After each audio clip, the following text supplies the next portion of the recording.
So I looked the president of the University of Florida in the eye and I said, that seems like a really bad decision. Why did you make it that way? Welcome to Executive Evolution. I have over 25 years of leadership experience in corporate America. I learned a lot of lessons the hard way, and I created this podcast so that you won't have to. Today's guest is the first time I've interviewed someone who has a degree in higher education administration, which is what my master's is in. And that got me to thinking about a story when I was in school and we had the opportunity to interview the president of the University of Florida where I attended. And he'd made a really controversial decision early on in his tenure to go to the NCAA to talk about potential violations by the football program and missed his first graduation ceremony as a result. I thought that was a terrible decision and set a terrible precedent. I was a young, cocky 22-year-old, so why not? I asked the question. And he really explained how in situations where there really is no win, sometimes you just have to choose, especially when there's urgency in the heat of the moment. And that also resonates for me as I think about the interview with Ian McCoog, who is an assistant professor of medical education and has recently written a book called Leadership Bites. And it really tells us that in the heat of making decisions, we have to make that decision. So let's jump right into today's interview with Ian McCoog. Ian, welcome to the Executive Evolution Podcast. I'm so glad you could join us today. Wonderful, Craig. Thank you so much for having me. Absolutely. So, yeah, I'm really intrigued because so much of what I like to talk to people about is what I call accidental leaders, people who never planned to be in a leadership role and then suddenly find themselves there. And you really help people who are experts in one area learn how to lead on top of all their great expertise in medicine. Is that a fair summary?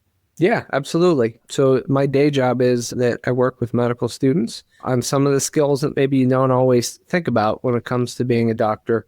And one of them is leadership. We know that our doctors are going to be the head of our healthcare teams, but we also know that there are times that they have to defer to other people that are on the team.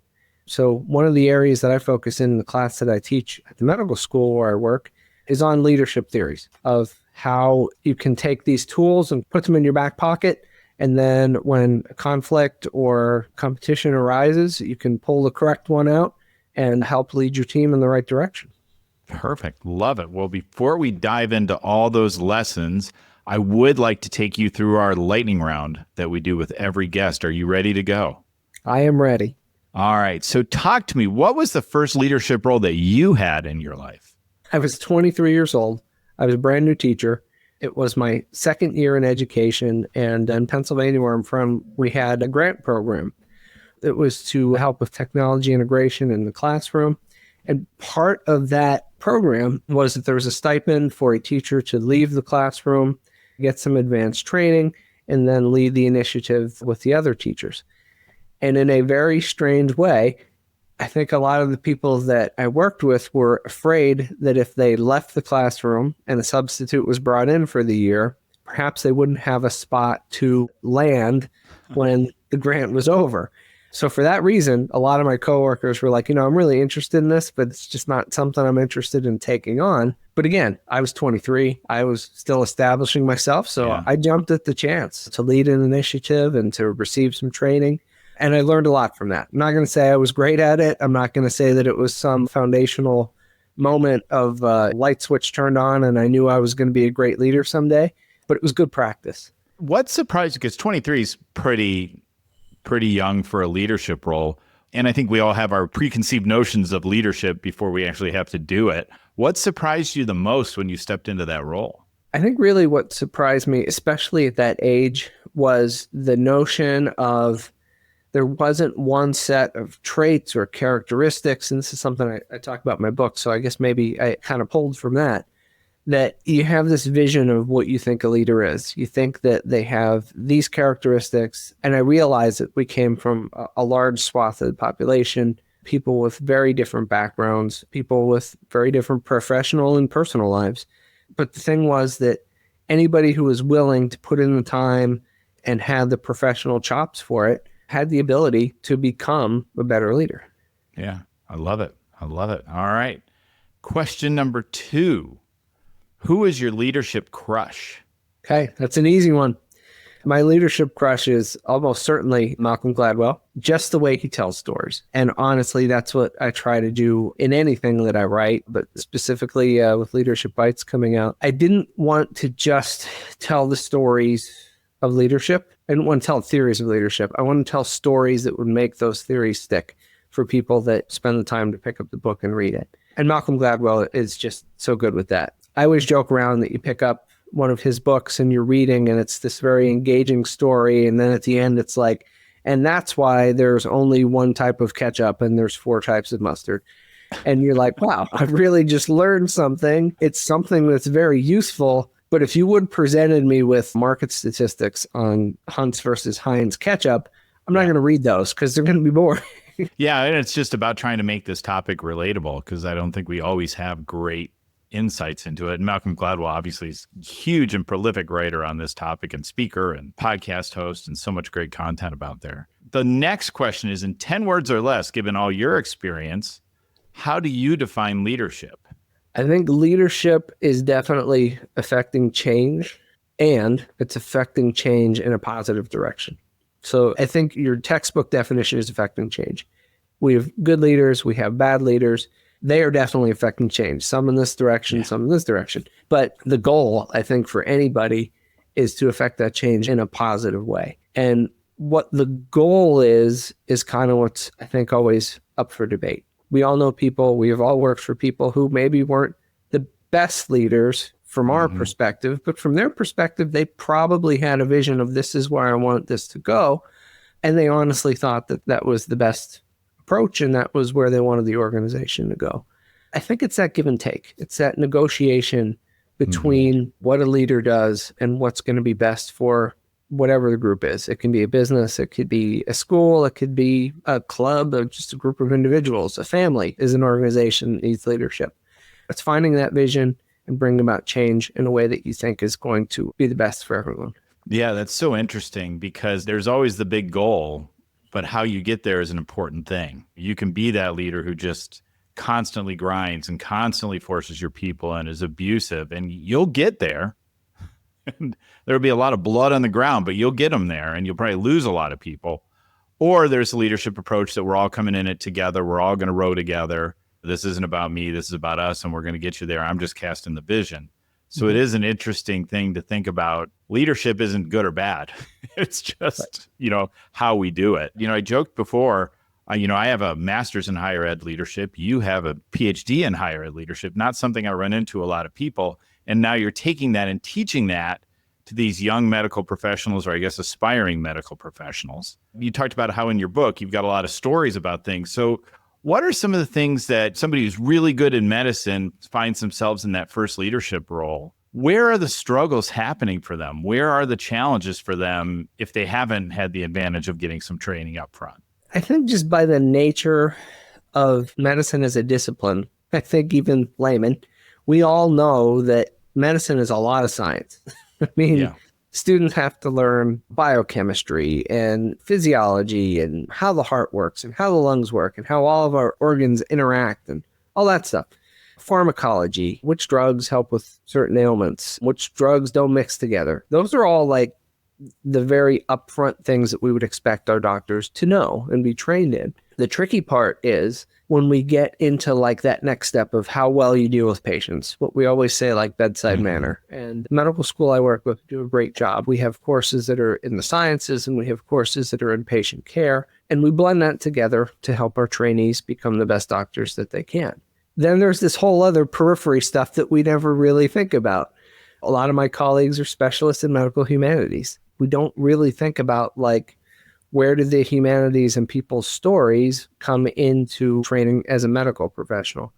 And in my place in leadership, it's the same way. Of course, we want our doctors to be good leaders because we want them to be able to lead teams and to help patients and to do all of those things. But we're also training them to one day run the hospital. When I talk to people about leadership is that we all have an expiration date. As much as that's not a pleasant thought, and I'm not just talking about us as people, I'm talking about us as professionals. One day we'll retire. We won't do the things that we are doing anymore. And what we need to be able to do is hand that off to a competent professional who we know is going to take the mantle and run with it for the next 30 years. We have a great oral history project where we talk to retired physicians, but I don't do the interviews. The medical students do the interviews because nice. at some point it becomes this beautiful like handing of the torch of, hey, this is how I did it. It's yours now. Here are some wisdom that I can pass on to you. And, it's a beautiful thing. It's that notion of we are our stories. There is no separating us as people from the stories that we are and that we live. And, it's what I shoot for with that project. And it's what I shot for with Leadership Bites as well. Love it. So, yeah. And so as you're thinking about that and they tell those stories and you've accumulated those stories, where did they really struggle in these early leadership roles? What are some of the touch points where they're like, I didn't do that well and I could have done better? Where are those? I think it's just human nature. We get that a lot from the physicians that we talk to. It's a matter of I was presented with something that was brand new that I had never done before. I used my knowledge. I used my training. I did the best that I could. And most of the time it turned out okay because I was a competent professional for 30 or 40 years. But there are times when it didn't turn out okay. And what I did was I learned from those places. And the other thing that I think we hear a lot is that you have a goal and you have a plan and you think this is going to be your path. And we just said it about my professional career. And then it deviates into other areas and other places. And you find opportunities to lead in fields or in disciplines or in literal geographic areas that you never thought of before. And it becomes the best thing for you. Yeah. And when we talk about this, like an early leader as a doctor, is it over a practice? What are usually the settings for them that they find themselves? I would imagine even as a doctor, they have a whole team of professionals around them that they're having to set a direction for. How does that kind of evolve for them to say, okay, you're now the decider? So we use what's become now a famous vignette. A colleague and I, we use it when we're meeting with the students.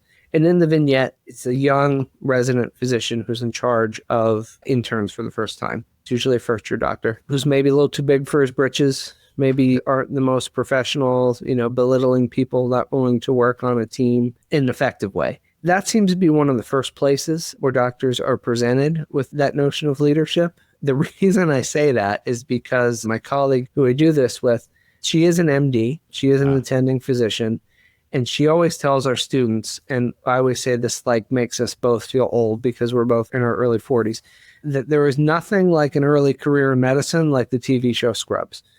So you should go and watch Scrubs and all of the haphazard things that seem to happen in a day to JD and Turk. And that's what her experience was as a young physician. So whenever I kind of run an idea past her and say hey, what do you think about this? We make this adjustment to the lesson this time.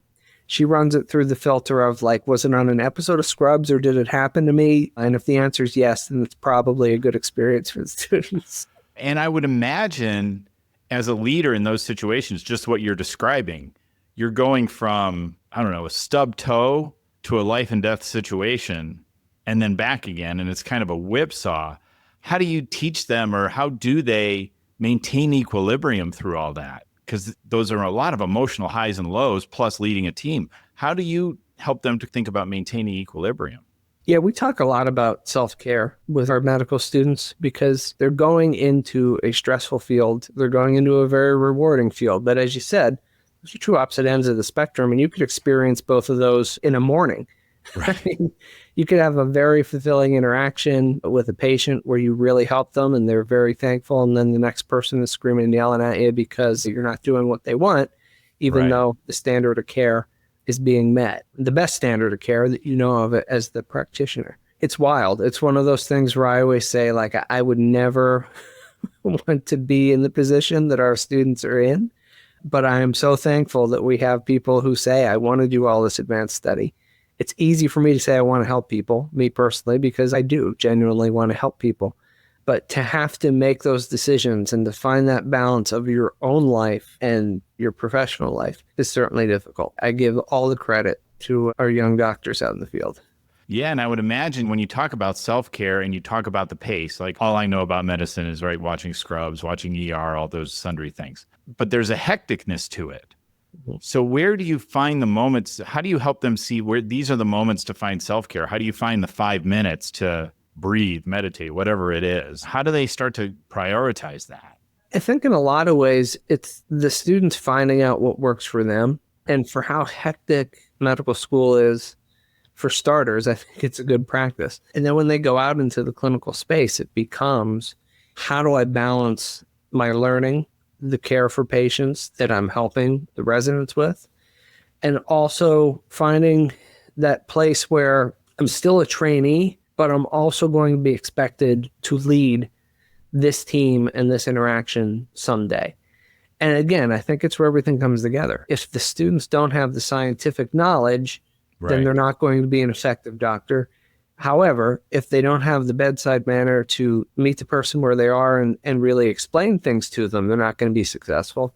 And then we have that third piece, which is leadership, of either talking to the patient, leading the team that you're on, or if you're further down the line in your career, an entire unit, an entire discipline, or an entire hospital. Yeah, and let's pivot to that kind of doctor who's been practicing for 20 or 25 years and has made it to maybe chief of staff of a hospital. What does successful leadership look like for them at that level? Yeah, I really think that's where your leadership approach, your leadership style, I'm always kind of nervous to say the word style because that suggests that there is like a bucket of specific things that you would do for one specific style. But, what are the goals of your health system? What are the goals for you personally and professionally? You have to balance all of those things out when you get to that level. And in a lot of ways, this is where I hope that the students remember some of the theories that we teach them about in the elective course that they take. Their favorite is almost always Bowman and Deal's 4-frame model, just because it's so flexible. So in the course, we have the students we call them podcasts, but they're really video casts with PowerPoint slides of 5 theories. So we have 4-frame model, Bowman and Deal, we have situational leadership, we have adaptive leadership, we have resident leadership, all those good ones. And then we have them reflect upon it and think about a time in their life where they could apply that theory had they known about it. So really, when they're in that chief of staff role or lead attending, that's where we hope that they reach back to those skills and say, okay, so if I look at this situation from a Bowman and Deal perspective, human resources, these are the people I have at my disposal that can help me solve this. Political, where is there a competition or conflict? How do we deal with that? Structural, what are the rules? How are we operating within the system that we have? And then I always think the biggest one is symbolic, which is hard for students to wrap their heads around. But what does the health system stand for that you are working in? What's beautiful about that model, and the reason why I like to apply it to a lot of different places, is you can take that out of a hospital setting, you can put it in a business setting, you can put it in a school setting, really anywhere you have those frames that you could consider. That's really interesting. So it's both taking those hypothetical leadership models, all their experience, and blending all that together as they're kind of in crisis mode to start making these big decisions for hundreds of people, not to mention the patients, which probably takes it to thousands, right? I would imagine when you're in a senior leadership role at a hospital, you're really driving to a whole lot of people or impacting a whole lot of people with that. How do they handle that pressure? Like when they realize their decisions are impacting this huge group, how do they deal with that pressure? I almost think it's a personality trait. I have no science to back this, but it's my assumption. I think we all, doctors, podcast hosts, professors, I think we all have a career trajectory, and we know when you hit that comfortable spot of, I want to keep climbing the ladder. I want to grow in my leadership role. I want to continue my leadership journey. But at some point, you settle into that place where you say, all right, I feel like I'm good here. To do anything that I had done in the past, I probably wouldn't be happy because I've already done it. But I look at my supervisor or say, like, I don't know that I ever want to do that. So, yeah, I mean, to get into those senior level positions and to be at the beck and call of finance and patient care and the team that you directly work with and those competing needs of limited resources for each department, that's tough. One of the things that our health system does is we offer actual MBA programs to our practicing physicians. They can take some classes in the evening over, I'm not sure how long it is. I think it's multiple years of just, here's management, here's business, here's leadership.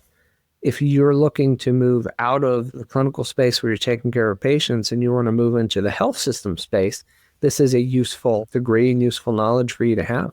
I love it. So if you think about all this and all these lessons that you have shared in the book, if you could distill it down for that kind of young physician, maybe the intern or whatever, distill that down into kind of one lesson that would make them more effective or to deal with this better, whatever it would be, what's the one thing they should be keeping front of mind that would help them be a better leader? The leadership theory that I hearken to a lot is resonant leadership, which, funny enough, doesn't have a book called Resonant Leadership. It's Primal Leadership by Daniel Goleman, Richard Boyatzis, and Annie McKee, where they talk about how your message as the leader resonates throughout the organization. It's just the nature of being the leader. So always keep in mind what you put out there will be heard and will affect every level of the organization, even if it's someone who you have no interaction with.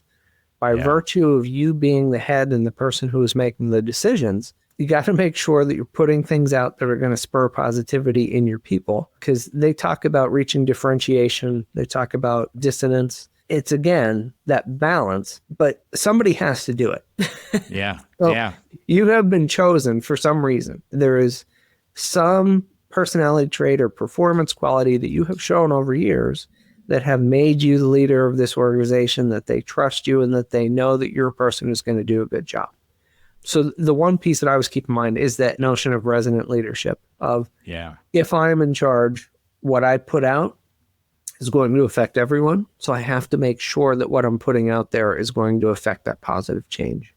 I really like that point, because a lot of times when I'm coaching business owners or younger leaders, they don't realize the impact of their every utterance. The most casual remark you make, and for me, it was always a challenge because I'm kind of a smart ass. And so I would always defer to sarcasm, and people would take it seriously because you're the boss, and people really take every word you say. So you have to learn how to be very intentional about the way you talk to the team, because they're taking that lead and making decisions based on that. So I love that point. That's such a solid point. It's also funny that the book it's probably because Primal Leadership sounds a lot sexier as a book title than Resonant Leadership. That's got to be the only reason. It's true. So, Primal Leadership makes you think of like we're wolves on the hunt for this perfect thing, as opposed to be careful what you put out because it goes throughout. There you go. Well, Ian, if people want to follow you, or great opportunity to talk about your book that's coming out, Leadership Bites, what are the best ways for them to get a hold of those things? A couple different ways. I have a copy here next to me, since I don't have a blurred background. I just have to make sure I hold it correctly. So Perfect. It is backward on the screen, but that's okay. So yeah, Leadership Bites comes out on January 28th. So when this airs, perhaps it's already out. Any number of ways to get it: Amazon, Barnes & Noble. If you have a local bookshop, they can order it for you. There's a magic database of books that once your book gets put out there into the publishing world, that pretty much any bookshop can order it in for you. My wonderful publisher is Rootstock Publishing in Montpelier, Vermont. Great, wonderful people. You can order directly from there as well. I do have a website, so I'm at ianmccoog.com. Make it as easy as possible for people to follow. I'll be updating that with things such as this: podcast appearances, bookstore interviews, readings, all that good stuff. I'm planning right now to hit my stride and take this thing on the road and see what people think about it. Excellent. Well, we'll drop all those links in the show notes so people can get a hold of the book. So, Ian, thank you so much for sharing the story of the executive evolution to such a crucial part of our daily lives that we probably don't think about enough. So thank you very much for being on. Thank you, Craig. It was wonderful. I really appreciated the discussion today, writing a book about leadership, especially with what I consider accidental leaders, which is people who've gone through medical school and have trained to become a doctor and then find themselves in leadership roles. A lot of the kind of people I talk about who have these great specialties and these great talents and skill sets, and then suddenly find themselves leading, people who run a business and they grow it, and suddenly they're surrounded by 5 or 6 people. And it's slowly descending into chaos because they really just love what they do. And now they have to lead other people doing it. So I love that he's actually intentionally teaching people in the medical profession how to think about leadership as they progress through their career. And as he said, it even starts when they're just interns, and much less becoming chief of staff of a hospital. So as always, I like to break down the key takeaways for me from the interview into the areas of competence, competence, and calm. In the area of competence, Ian talked about using the resources around you. You have to realize as a leader that you do have resources around you. And when you can tap into those, that gives you the time to maybe focus on other things that you also need to be working on. So tap into those resources so you have the confidence that things will get done when you're focusing in other areas. In the area of competence, he talks about taking the opportunities that are available to you to learn. His classes on leadership for medical professionals are optional. They don't have to take them, but they're really important to take these opportunities to learn how to lead.